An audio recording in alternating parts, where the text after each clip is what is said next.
And he started to do these projects. It was so cool. He started to do projects completely on his own time. This is an amazing teacher, right? Where on his own time, he begins to do things to engage people, our students, about history. And so he would do things like, he'd say, I'm doing a film. I'm going to make a film. And he starts to get into making a film that he will show to the class. And he'll say, do you want to be a part of the film? And I go, that'd be awesome. And there's about 6 of us that were going to be a part of filming this history movie. And we'd stay around, and we'd talk about the movie, and we'd plan what we're going to do, and it was amazing. Because this was a guy who was engaging me, but we stayed after. So as soon as history class was done, we'd listen to everything, but then we'd say, but tell me more.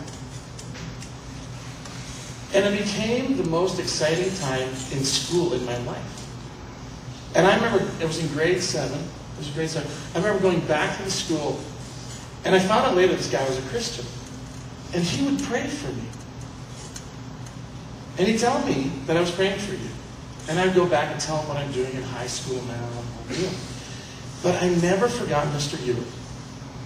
I never forgot the teacher that connected with me, drew me in, but I became a disciple. I became a student. And what you see is that Jesus will talk sometimes to large crowds. And he'll talk to the whole class. But the disciples are the ones that stay after class. And sometimes you see Jesus tell a parable, and I'm telling you, you could probably see, I mean, this is a bad example, maybe.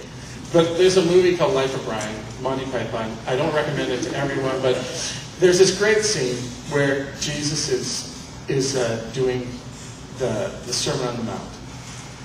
And people are so far away they can't hear what he's saying. And he says, blessed are the peacemakers. And they start arguing and saying, did he say cheesemakers? So does he mean just everyone just making cheese, or is that all dairy products? And they have this discussion way at the back.